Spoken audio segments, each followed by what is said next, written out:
we're so excited to talk with you tonight about something that Laura and I are both very passionate about, which is helping students achieve their dreams, especially through the pre-med route and eventually becoming a doctor. And so what we'll do on this talk is we'll kind of go through what a BSMD program is, which is a combined undergrad and medical school program, and we'll leave lots of time for questions. So please, if you have any questions, put them to the chat box or the Q&A, and we'll make sure that we get to as many of them as possible. And so with that, I'm going to pull up my presentation. And so again, thank you for being here. And we're going to be talking to you about what every high school student should know about their journey towards a career in medicine. I will start by introducing myself. So my name is Dr. Kachiu. I am the Director of BSMD Admissions with MedSchoolCoach. I'm originally from Illinois, and I did my undergraduate and my medical school at Northwestern University, and I was part of their 7-year BSMD program. During my time in medical school, I served on the BSMD admissions committee, reading applications, learning the ins and outs of what the admissions committee looked at. And so that's where a lot of my experience comes. After medical school, I did my dermatology residency at Brown University. I wasn't quite done after that because I had to do a fellowship at Mass General Hospital, which is affiliated with Harvard University. And then finally, about 17 years after I started college, I was finally done with my training and started practice as a dermatologist. I previously worked as an assistant professor at Brown University at the School of Medicine, and I currently work in private practice as well as an assistant professor in Temple University in the Department of Dermatology.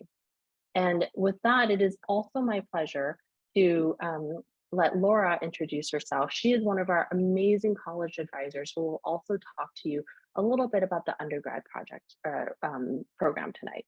Laura, Yes. take it away. Thank you. Hi, everybody. It's so nice to not see you, I guess, but meet you and be able to talk to you and share, this journey that you're about to embark on, which can sometimes feel overwhelming, and there are lots of moving parts. But certainly when you work with people who kind of know the path and know how to get done what needs to get done, it's very, very helpful. Wherever you are in your journey right now, there are things that you can and should be starting to think about or starting to do, especially if you're looking to have a journey to, through the whole med school world, because there's a lot that you can be doing now to prepare and to, have good things that you want to have on your resumes and experiences that you're going to be able to cover in your essays and all of that. I have been in private practice as a college advisor for 20 years now, working with students across the spectrum, all types, all interests, all everything. I absolutely have a passion for what I do. And everyone is different and unique. And that's the thing I want every one of you to remember. There's so much thought about competition. But just for a minute, think that there is in this whole entire world only one you that has all of the pieces that you have.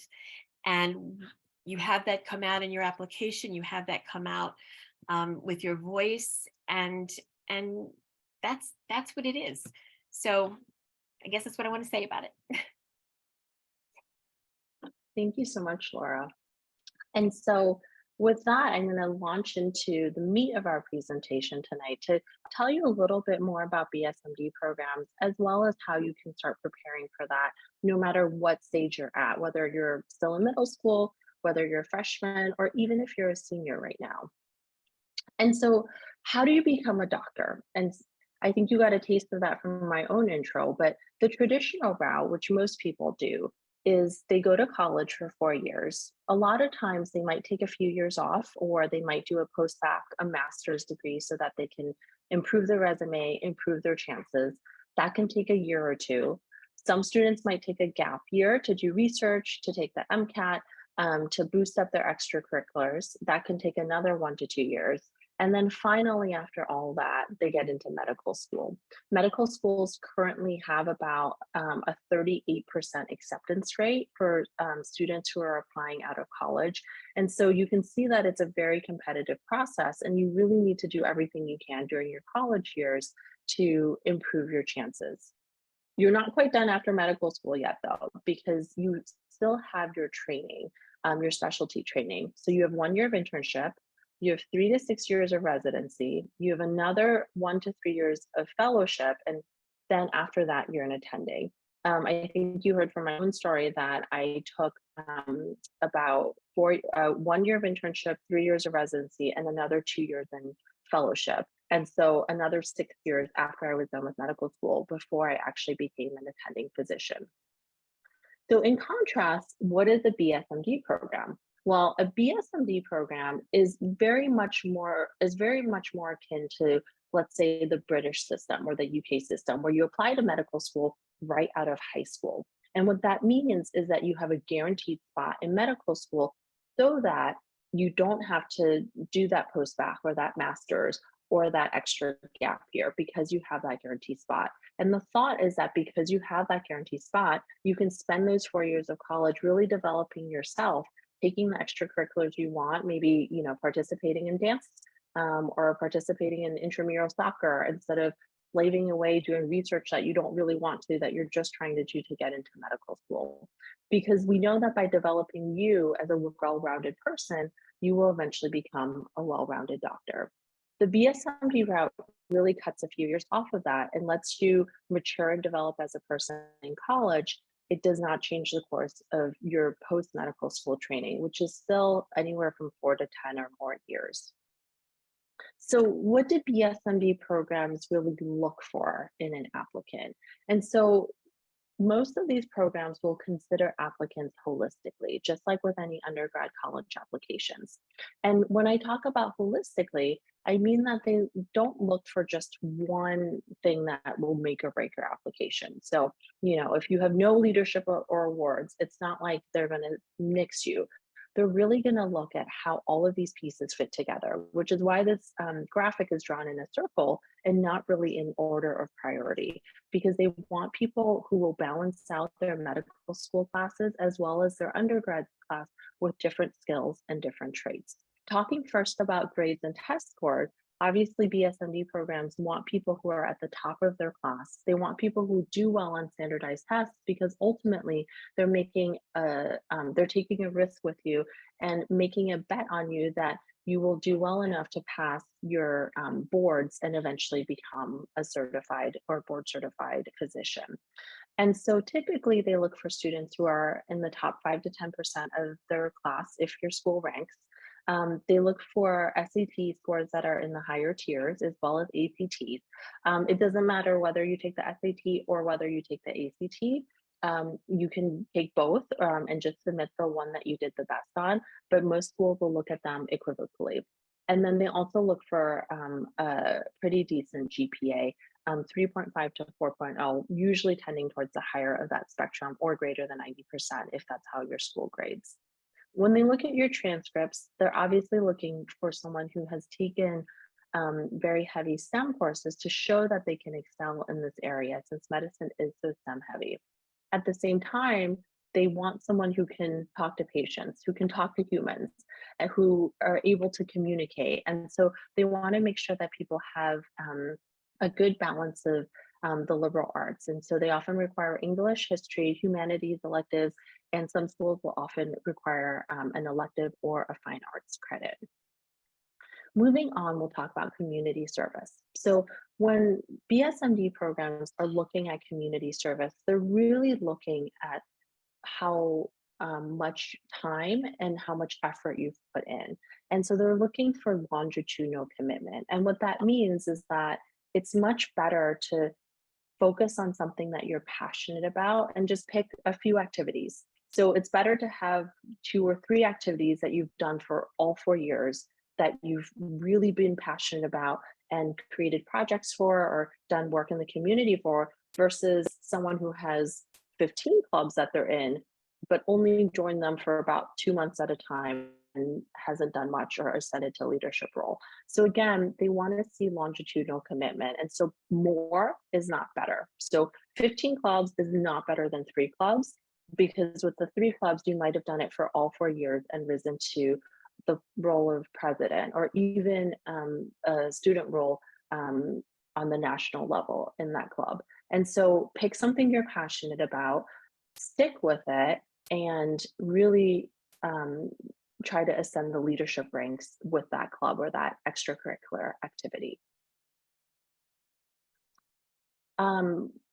We'll move on to research next. And I think research is always a really big question that students have for us, just because it's often very difficult to get research as a high school student. And we understand that. So a lot of students will apply to BSMD programs and get in and not have research experience. And that's definitely okay. Remember when I was talking about this graphic earlier, I talked about how admissions committees will look at your application holistically. They will look at how all of these pieces fit together. And if you don't have one of these aspects, like research or leadership and awards, it's definitely not a red flag. And it's definitely not something that they will mix your application for. Oftentimes there are BSMD programs that are more clinically focused. And so for them, it's more important that you have community service or that you have clinical experience compared to having a lot of research experience. That being said, though, having research is definitely a plus. And it's kind of like if you're having like an ice cream sundae, research would be that like cherry on top. It's really, really nice to have. It makes your ice cream sundae taste a lot better. But if you don't have it, your ice cream sundae still tastes really, really delicious. And so when BSMD programs are looking at the research that you've done or are considering the research that you've done, they'll look at what your role in the research was. So is this a project that you conducted, or were you just kind of following lab orders or following the lab book and doing someone else's project?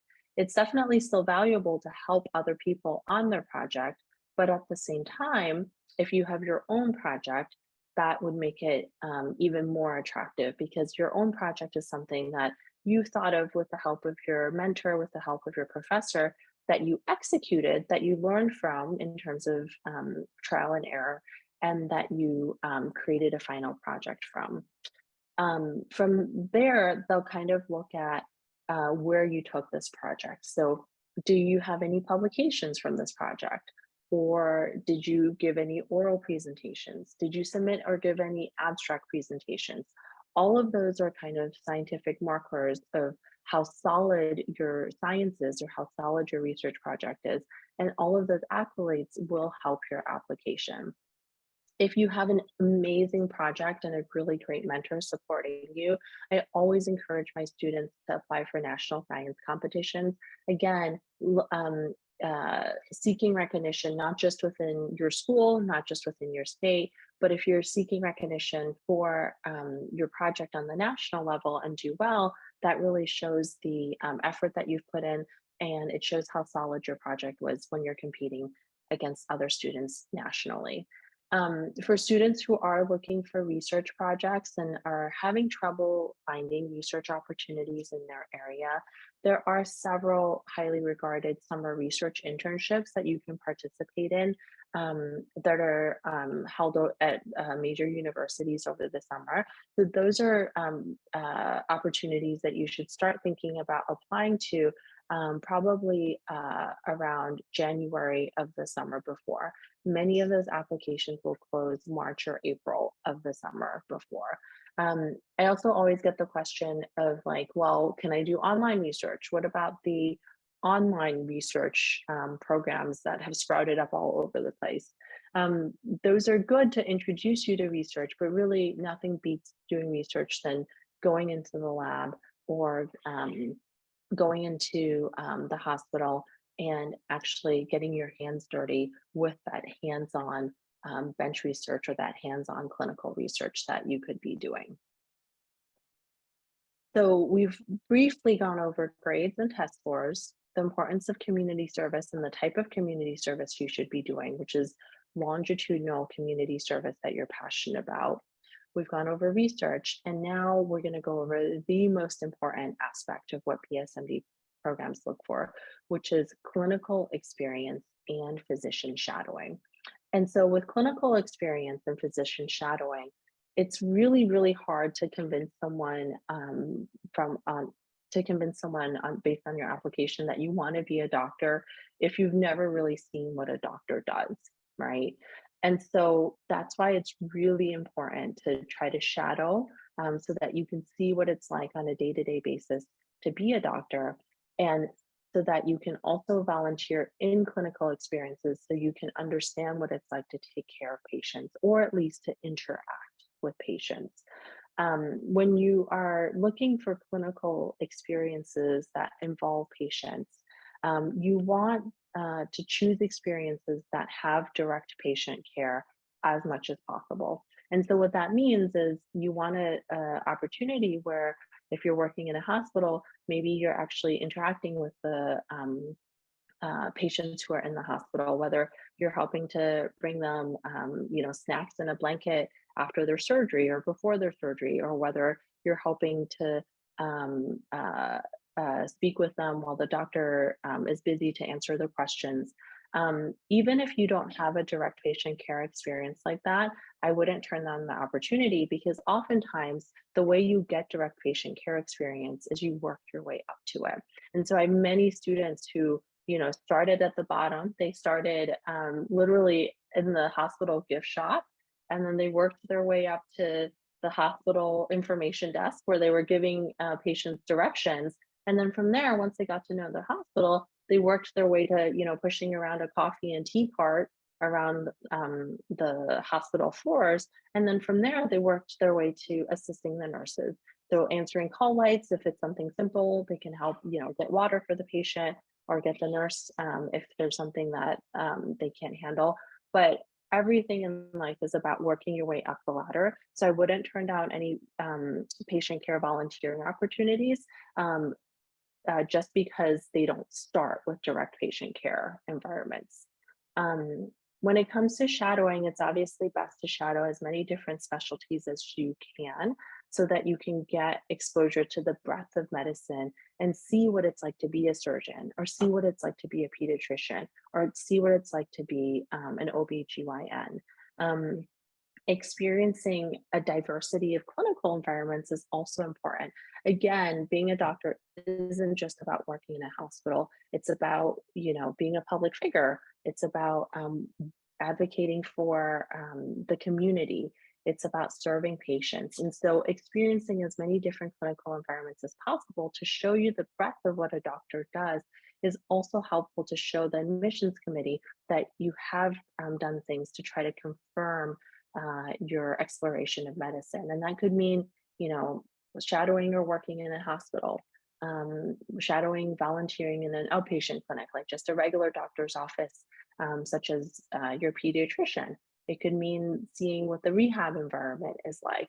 It could be seeing what the nursing home environment is like. It could mean being in the emergency room, or riding on the ambulance as an EMT or a first aid squad members.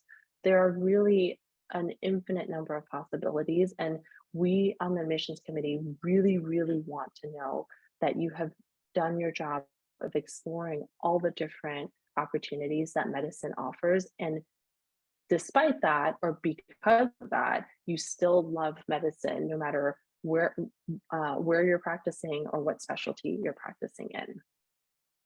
And then from there, we'll talk about leadership and awards. And we kind of briefly touched upon this when we were talking about community service or extracurriculars such as clubs. So as a doctor, you are the leader of your team. You are the leader of your team of nurses, social workers, physical therapists, occupational therapists. Anyone in the hospital who is taking care of the patient will look to you for leadership and for guidance. And leadership skills are not something that you're born with. It's something that you cultivate and that you work on. And so it's important to start working on those skills and demonstrating those skills early on, even from middle school, even from high school, whether you're an Eagle Scout or whether you got the Girl Scout Gold Award. it's absolutely critical to have some type of leadership or awards on your resume so that BSMD programs can see that you have already done what it takes to start cultivating some of those essential qualities. And so when we look at leadership roles, we don't just look at what the role is, but we look at what that we look at the prominence of that role. Is that role, are you president of your club at the school? Um, so are you president of the Red Cross Club at your school? That's great. Um, are you president of the Red Cross Club in your region, in your state for the youth council? That would be even better. Are you president of the student Red Cross chapter nationally? So with every club and oftentimes with every leadership role or award, you can attain different levels of prominence on the local, the regional, as well as the national level. It's very, very rare to have leadership roles on the national level just because there aren't as many opportunities for high school students, but you can certainly get awards on the national level. And we briefly talked about research. You know, if you have a research publication, that obviously, well, not obviously, but that could be on the national level if it's a national journal, or that might be on the local level if you're being published in, you know, the college's own research symposium day. You don't have to get leadership and awards just in medicine. And I think that's a common misconception that all of your activities have to relate to medicine or to STEM. BSMD programs are looking for well-rounded students. And if you've shown leadership in other areas like, you know, history or art, certainly you can translate those same skills and use those same skills in STEM fields. And so if you have something you're passionate about, or if you have a specific talent or something you want to cultivate, then that's not in STEM, then by all means, please pursue that. Beyond national science and math competition, there are definitely really wonderful history and art competitions, poetry competitions out there that you can consider participating in. And you don't always have to confine yourself to participating in an organized competition. I've had amazing students who, you know, self-publish their own book of poetry, and it's available on Amazon, right? So that's something that is outside the confines of a national competition, but still very well recognized and still quite an achievement on its own. And so with that being said, I'm going to turn it over to Laura, who's going to be talking to you a little bit about what a high school junior should be looking at or should be doing. Thank you. Yes, so very important this step, because the way that the whole admissions process is going to work is the first hurdle is you need to be accepted by the school. And typically what will happen is you first have to go through your whole common application that you're going to send in, all of your essays you need to do for that. And I say all of your essays because there is one main essay that goes with the common application, but then every single school will have its own supplementary essays, and it could be 1 or 2 or 3 or 4 or even more. So that's a good thing in some ways, and I'll tell you about that. But so the first thing to realize is that college search is very, very important. The other thing that's important to realize is there are schools and there are BSMD schools that cover all, all levels. Let's put it that way. So you should now be starting to look at schools, and how can you do that? Start digging around on some websites. Talk to people who are either in the field or are people that you might go to for that kind of information, and you want to start compiling a list.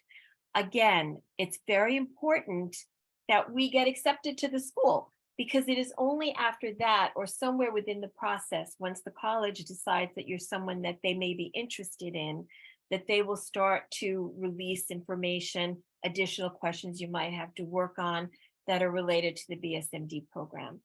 You want to have a good list of schools. It's very important. And when I say good, you may have heard the phrasing, target reach safeties. And these days, it used to be you could have a few schools and you would apply. These days, believe it or not, 20 schools is what I would definitely recommend you look at and that you apply to, because these days, if you're applying to 20 schools, you may get into 8 of them. If you apply to 8 schools, you may get into 1 or 2 or 3, depending on the levels that you're looking at. So target schools are the schools that all of your statistics are right in the range for. They're a good fit for you. You have a good shot at them, but they're competitive for you. That's those target schools. They're very important. Reach schools, everyone should have some reach schools, because we never know from one year to the next what the colleges are looking for. There's no, tick sheet that they go off, because every year they get a different new set of applications.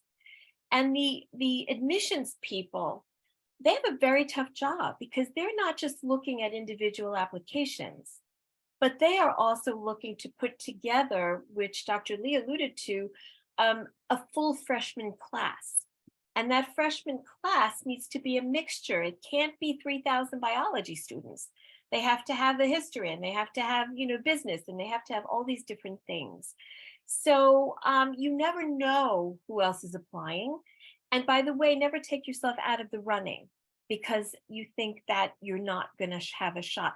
You work with people that give you a sense of what's target reach and safety. But I'm going to go back to what I said in the beginning. You are a unique person, and it is through these applications. The test scores are very important, GPA, all of that. The next most important thing in your applications are your essays, because it is through your essays that you begin to relay who you are.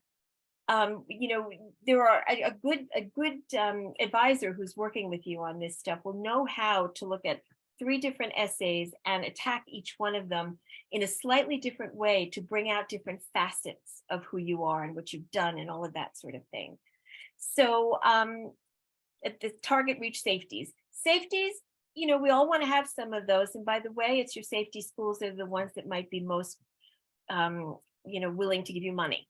And money, let's not negate that. That's a pretty important thing as we go through all of this. Your reach schools most likely won't. Target schools, maybe. Safety schools, better shot. So these are things that we're looking at. So by now, as a junior, you should be starting to develop this list. By February of your junior year, you should have a solid working list.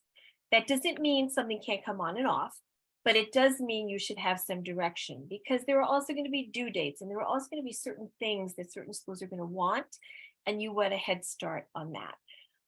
That falls right into planning for a few college visits. You want to expand. I want more and more for students to expand their ideas. It's not just the schools that are Ivy League. It's not just the schools that have a name you recognize. There are fantastic schools out there who, by the way, are either affiliated with wonderful medical schools, who are affiliated with great hospitals, who have amazing bio programs. There are different tracks into this whole medical field. Obviously, BSMD is great to have. But if that's not going to work for you, if your statistics aren't there, if you don't have the numbers, it doesn't mean you can't pursue this route. It's just you take a different route. You do a more traditional route. And that has a lot to do with the schools that you're going to go into. Have an open mind in the beginning. You should see some big schools, some big universities. You should see some smaller liberal arts schools that are going to have amazing bio programs. You should realize that the big universities aren't automatically scary, because many of them are made up of 7 or 8 colleges within the school. So you end up with all the benefits of a huge research university, but also all the benefits of, in many cases, a smaller liberal arts school where you have a 13-to-1 student professor ratio, that sort of thing, versus being in all 200-seat seminars in your first year. You want to see these things. Do you want to be in a city? Do you want to be a little bit out of a city? What is the environment? I'm not saying get on a plane and go see 20 schools. Nobody can afford to do that. But once you start to look at your schools, you work with someone to help you prioritize them, you want to go and start to see a few of them. Because another question I always tell my students, when you go, I want you to stop for a minute and just look around you. Do you see yourself there? Does it feel like a comfortable environment? That's important, because in the search for getting into the right school and the path that you want, there's something else that everybody else in your life is very, very focused on, and you should be as well. Are you going to be happy at this place for 4 years or 5 years or 6 years or 7 years? And the colleges are looking for that too. They have a lot of things built into the application process that helps them get to know you. That's what those essays are doing. You know, schools have personalities, and they also don't want to take you as an applicant if they feel that there's a chance that after your first year, you're going to transfer because it's not the right place for you. You know, everybody has the right place, and it's finding that place. And that's very, very important. So that's one of the things that's important about doing a visit. Schools have very different attributes. You know, when my students get down, and usually it's going to be, you know, there's different levels of applying. I'm sure you may have heard. You have early decision, early action, you have rolling, you have regular decision, you have all these things. But what's important to know is you'll get some answers towards the end of your you know, your junior your senior year and midterm, like December.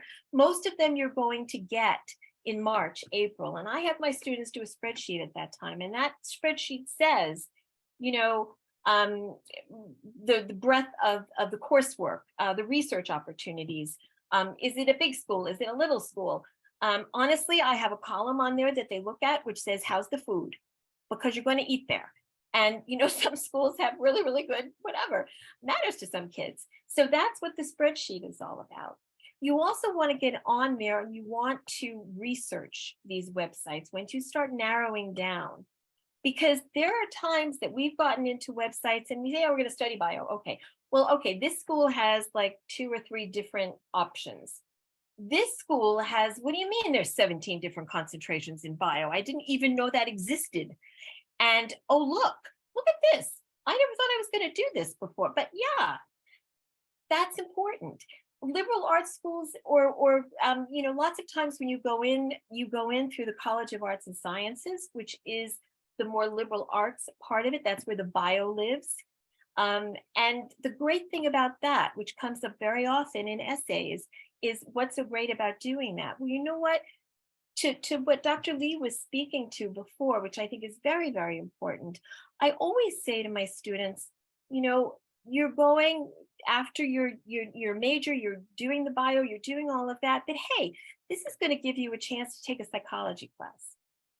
You know, you're going to be a physician, you're going to be working with patients. Not a bad idea to kind of know how people work or think or how you can help support them. Maybe you want to take a sociology class. Maybe you want to learn about society and have an understanding of how medicine fits into that in different places. Maybe you want to take a public health class. Maybe you want to take, you know, I don't know, ancient Greek, if that's, you know, it's always fun. And I always say that too. Find some fun class that you wouldn't have taken anyplace else, just to have that other thing. So very important that you find all of those things. So you can see, I mean, there's many, many other things that we've talked about, but it is not too early ever to start really thinking about your schools and making a plan. And you know, I'm happy, you know, certainly when we get to the Q&A, I'd love to you know, field some questions about this. It's very, very, very important. Yeah, so that's my pitch on this for now to get you started.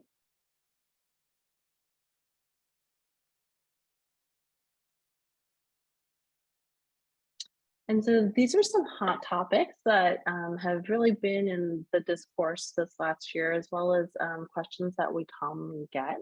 We'll tackle some of these if we don't have enough questions in our Q&A, but we'll come back to these later. And so just a small pitch here for Med School Coach. I think with Med School Coach, we are physicians, undergrad advisors who are really here with decades of experience to support you in your journey towards either the pre-med path or the BSMD path. And so we offer personalized help for every student.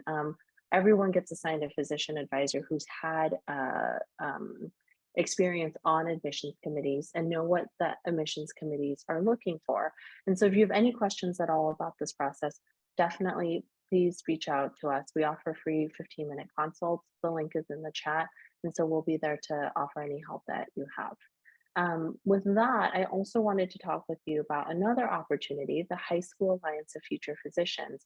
And I will let Hari Ganesh, who is a current high school senior at Dublin High School in California, speak a little bit more about that. Hi, can you hear me?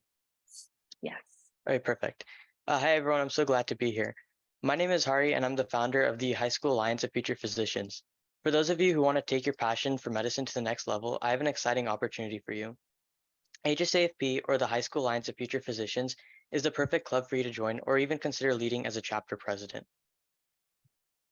HSAFP was founded this June, around 2.5 months ago, and is dedicated to guiding high school students on a journey towards a career in medicine. We know that the journey through medicine can be overwhelming, which is why our club is a handcrafted guide specifically for students like you all, offering you a way to achieve your dreams. In addition to our mission, HSAP is partnered with several large organizations, including AMSA, or the American Medical Student Association, the American Red Cross, and the American Cancer Society. These allow for collaborative events and open up many opportunities for our members in the future, such as an in-person shadowing opportunity. As a club, we focus on providing structured guidance, workshops, and resources to help support the college applications process. But while we've made so much progress since our establishment 2 months ago, there's still much potential for growth. We're looking for passionate students like you to be HSAFP chapter presidents at your local high schools, which would not only be a good extracurricular highlighting your leadership, but also gives you an opportunity to help both you and your peers to learn what becoming a physician truly means. If you're interested, take a look through our website, hsafp.org, and submit a formal request to establish a chapter. Make sure to act fast though, as each high school can only have one HSAP chapter. And then you can scan this QR code for more information.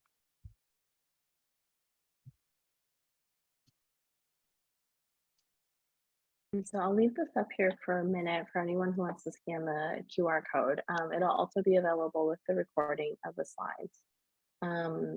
This is also our QR code for booking a free 15-minute consult with us as well.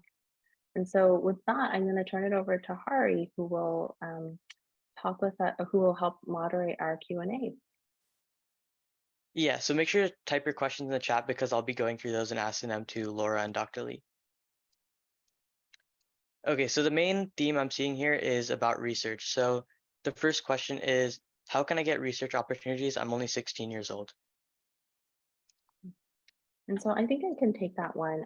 I think there's several ways that you can go about this. Even at 16, there are, like I mentioned before, a lot of nationally available, recognized summer research internship opportunities that have hands-on research opportunities. So that's one way that you can get some research experience by applying to one of these programs. The second way that students commonly get research experience is just by networking, asking their friends and family, parents of their friends and family, if they if they're in a science field, if there are any opportunities for high school students to do research with them. And then the third way, which sounds really scary, but can actually be very successful if you do it in a directed fashion, is to actually just cold email professors at your local university to see if there are ways that you can get involved with their research. And that itself and how to do that is an art. Obviously, you need a resume, first of all. Second of all, you need to make sure that when you're emailing them, the goals outlined in your email mesh well with what they're trying to accomplish in their lab, because that will increase your chances of getting a research position with them. Yeah, thanks for that. And then building off of that, I see this is really popular as well. What are some examples of research, and would it be beneficial to have research we do be related to our career goals? So there's a lot of different research that you can do, and obviously it's best if it is in a STEM field that is related to medicine. Um, I think that you can do research from projects that my students have done. They've done genomics research, which is related to like coding on Python. That's something that they've been able to do at home. They've kind of thought of their own interests and found a research mentor that shared similar interests. So I had another student do research on mental health in athletes and how that was affected during the COVID pandemic. That was something that they had a very direct connection to, wrote a very targeted series of emails to professors who were already doing sports medicine. And because of their own experiences and their ability to relate to this topic, they were able to get a research position there. And then you can also do bench research, work on research that the professor is already doing, whether that's cancer biology or whether that's drug delivery. So there's many different opportunities and topics for your research. That's definitely some good advice. So say someone was in their senior year and was working on publishing a research article, would this be considered for BSMD program since it is senior year? So as long as it's been submitted by the time of your application, it can definitely be considered. Certainly when you do your interviews, you can give them an updated CV or you can mention it. Some schools will accept updated update emails throughout the year. Most schools do not though. So it's best to try to aim to submit everything by the time that your BSMD application is due.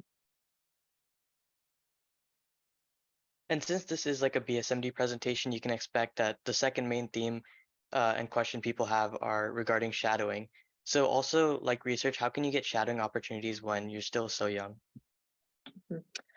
A lot of that relates to what I talked about before of working up the ladder, right? You're not going to get a shadowing opportunity by walking in the hospital or, applying to something and expecting to get shadowing right away. But certainly as you are working up the ladder, volunteering in that hospital, if you're volunteering in the ER, there'll be physicians that you end up seeing again and again. And you can ask them. And it's easier to make the ask that way because one, you've already been credentialed at the hospital. Two, the physician has seen you a couple of times, knows that you, even though you're 16, you can be very professional. And so they're probably more willing to let you shadow. That's one way that's very common to shadow. Another way is, again, just to ask your own network. And so a lot of people might say, well, it's not fair. My parents aren't doctors, or my aunts and uncles aren't doctors, but all of you have a pediatrician, all of you have parents who have cardiologists or primary care doctors or OBGYNs, doctors that they're already seeing. And a lot of my students have started shadowing just by asking their own pediatrician or doctors that their family have interacted with. And building off that, if your local hospitals have like age restrictions, could you do virtual shadowing and how would colleges see that? So virtual shadowing was definitely accepted during COVID. I think by the time you're applying now, since right now the current application year was last year when they had that shutdown of COVID, it probably isn't looked upon as favorably just because there are so many in-person opportunities. Again, you're not going to learn what it's like to be a doctor by watching a Zoom presentation, right? And so you really want to find in-person opportunities. Even if you're not 16 yet, certainly, hopefully you'll be 16 by the time you graduate.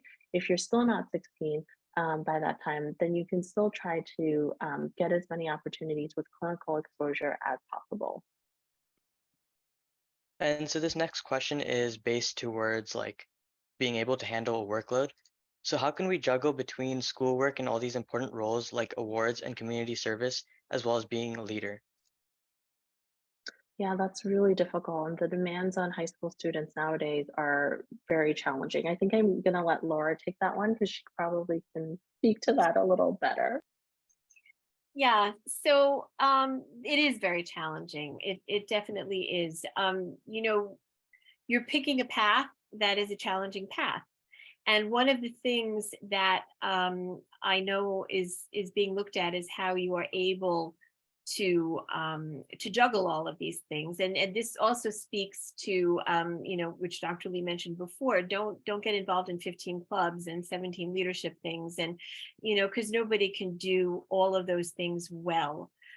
So it is being strategic. It is, that's such a great point of doing this presentation right now, because you're getting a good idea of the different notes that you want to be able to hit when it comes time to submit an application. And you can sit there now in your high school years and say, okay, what do I have covered? What don't I have covered? What is something, I have students who love dance. They want to go into a BSMD program. They love dance, and they do dance competitions. So they're getting, the skills that they need and they want to be able to show by doing something like that. So it's looking and seeing what you have and where your missing pieces are, and going after those. But you know what? You need time to sleep. You need time to take at least 2 hours out of a week and just have it be your time. All of this is very important, because you can work yourself into a position where you're just juggling too many things and you're not juggling them well. And let me tell you, colleges are looking for that, because they do not want to see that you are overextended. That makes them worry, because they know that the work is going to be even more difficult. So they want to see a well-balanced, and so you have time, you have summer months, you have vacation times, you have after school times. You want to sort of plan it out and see what you can go after at all of these different times, but don't overburden yourself, because that's going to not work well. Yeah, I definitely agree. I think students should choose a workload that allows for them to continue their passions outside of school as well. And so the next question is, at my school, we have the opportunity to take AP Biology and AP Chemistry. Which do you guys think is more important to take, as I want to become a clinical scientist? Dr. Lee, I'm gonna have you pick on that one, because I think you would know more about the route that they want to take. So both are really important, and honestly, you're going to end up taking both upper level biology and upper level chemistry classes when you are in college. It's important to have at least 1 year bio, 1 year of chemistry, and 1 year of physics to apply for BSMD programs. But honestly, if you're choosing between AP Bio or AP Chemistry, they're pretty much equivalent on the high school level, which one you want to take, because you will eventually end up taking both in college. So then I would just piggyback onto that and say, if that's the case, then I would probably recommend which one do you think that, because you're also getting into the place now where those transcripts are going to matter. And if it doesn't really matter into your career path, which one are you better at? Which one are you going to enjoy doing more? Which one is going to help your GPA more? You don't need to pick the one that you're going to struggle with the most. You don't have to prove that. So that would be my additional, especially when you get into junior and senior year. And for the next question, moving more towards like your college list, is it possible to apply to more than 20 colleges or BSMD schools? So you can. I don't know that it's necessary or necessarily a good idea. I have a student, for example, that I was working with, and when we began several months ago, she informed me that they were going to be, they meaning her and her parents, were applying to every school that has a BSMD program.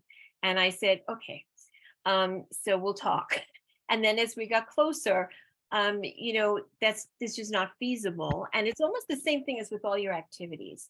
Each one of these applications that you do, and let's say you're doing the 20, has to be spot on. You are going into a very competitive group here. Has to be spot on. And by the way, you're also in school at the same time, and that has to be spot on. And you also may be doing more testing, and that has to be spot on. So I think, less is more.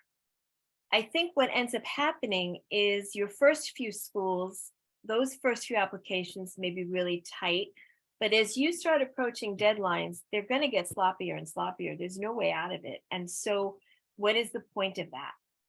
So I think that, you do your 20, sometimes someone will talk me into 24. Okay. The college application, by the way, the Common App, in order to save people from this, it didn't used to have a limit. Now it only allows you to apply to 20 schools on the Common App. They were sort of like, we have to stop this. So that's what they did. Now it is still possible to still apply to other schools, but then you have to do it on their own individual applications. So now you're just, exponentially increasing the workload. So I would say choose wisely upfront what those 20 schools are going to be. Make sure that you have safety, reach, and target schools, and then put your heart and soul into what you do with those applications, and most importantly, those essays. Yeah, I definitely agree with what you said. I think that definitely ties back with like being able to manage your workload and staying in good mental health. What is the difference between a doctor and nurse practitioner in terms of workload and responsibilities? So a doctor, like I mentioned earlier before, is really the leader of the team. So the doctor is the one that will manage the nurse practitioner, the other nurses, the social workers, PTs, OTs, and will delegate things to them. The nurse practitioner can see patients, can write prescriptions, can make diagnosis, but oftentimes because they haven't done as rigorous of a residency training, they may not be as well equipped to deal with the complex medical cases or some of the interdisciplinary needs of patients with more complicated disease presentations. That's a good explanation. And going back to what Laura said earlier, someone asked, what is the Common App? Ah, there you go. The Common Application is how you apply to college. And it is a sort of a universal application. So this is good to know. It opens up for you, meaning depending on where you are when you're in your application process, basically August 1st of the year before your senior year, the summer before your senior year, although you can access it sooner and get working on some of these things. And so basically what happens is there is a common application that has things like, your education background, your family background, all of these different kinds of pieces of information. And I always think of it as, think that you have like a Dropbox someplace. And when you complete your common application, it sort of goes into this Dropbox that Common App holds. And that is where your letters of recommendation go. And that is where your transcripts go. And basically, if it were you, Harry, you're going to have a Harry box with Common App that's going to have all of these pieces that'll be ready to go as your individual applications go out. Now, within the Common App, we hear about the supplementary application. So each school has a supplement as well. And those can be different for every school. They're going to ask different questions, but it is on those supplements that you're going to declare what you're thinking of for major. It's usually on those supplements where you're going to say, I'm interested in a pre-med program or a BSMD or one of these. That's how they're going to get the first inkling that you're looking at this. So there's a bunch of questions, and that is where the supplementary essays are as well. So you work to prepare the whole thing, and then school number one, you're ready to apply. You're going to send that application out through the Common App, and the Common App is going to gather all the pieces and send it to school number one. And then it's going to sit there and wait until you're ready with school number two. So that's what the Common Application is. And as I said, right now you can only put 20 schools on it. And anything beyond that, you have to do individual applications for. Yeah, thank you for that. And if you guys want personalized help, make sure to book a meeting with MedSchoolCoach. There's the QR code on the screen. And you can also type your questions in the Q&A section because I'm reading through those. So would you recommend applying for college junior year or senior year? So I guess that means like, when should I start my applications? Your applications you're going to start in senior year. You can begin your Common Application in junior year, and you can start working on your Common App essay in junior year, maybe towards the end of it. And you can answer some of the, questions that are not going to change. Supplements sometimes change with each new cycle. So, you want to be working with someone who has a sense of whether they're going to change or they're not going to change before you put the effort into it. But junior year, I always say you are focusing on getting that transcript to be as strong as it can be. That is the year you're doing your testing. That is your focus in junior year. Junior year is the last full year of grades that your college is going to see. They're going to then see your first quarter of senior year. If you're applying early action, which means your applications have to go in by 11/1 or 12/1, they're only going to see the first quarter of your senior year before they make a decision about you. If you go in regular decision in January, they're going to see the first half of your senior year. So junior year for me is the year that you want to get that transcript as high, that GPA as high as it can be. You want to focus on all of these different opportunities that you want to add to your resume. Because then when you start hitting the summer before senior year, even the late spring at that time, you can start writing your essays. But yeah, don't rush it. Don't rush to get that piece in. Rush to be present, be mindful and be present in your junior year and do the things that you need to do, because I've had too many seniors say to me, wish I had. So that's important. And so another popular question I see here is, how different are the BSMD programs and pre-med programs? Are they the same or are they different? So for the majority of programs, they're exactly the same because the pre-med programs are there to prepare you for medical school. With BSMD, same thing. They want to make sure you're taking the undergrad classes that prepare you for medical school. So the core requirements for pre-med are always the same because medical schools have a set requirements of what types of courses you're required to take. Where it differs, however, is in terms of the electives that you're allowed to take. So you might have more flexibility with some of your electives to choose classes in the fine arts and journalism and English and history that you may not have otherwise because you're trying to take an additional science class to bolster your science GPA or a math class to bolster your math GPA. But overall, the path is the same. With BSMD, you are just guaranteed admissions to medical school versus with a regular pre-med, you still have to apply the regular way. So building on the idea of going to a BSMD school, someone asked, if you're not really sure if you want to study medicine, should you go to a 4-year college first? Absolutely. So college is a time to explore many different majors, many different careers. And if you're not sure if you want to go into medicine, then you should not apply to a BSMD program and lock yourself into something where you're on the track to go to med school. The majority of doctors in the United States became doctors going through the traditional way, which is going to college first and then applying to medical school after college. BSMD is really for the student who is 110% sure in high school that they want to become a doctor as a career. And switching gears a little bit, how would someone get letters of recommendation? Okay, so in your junior year, and certainly, towards the middle of your junior year, you want to start thinking about what teachers you want to approach. Certainly, if you're looking into a BSMD track, you want to have, if possible, a bio teacher, a chem teacher, somebody in the STEM field.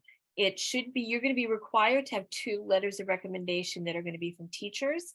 Your guidance counselor at school is also going to be required to send a letter of recommendation.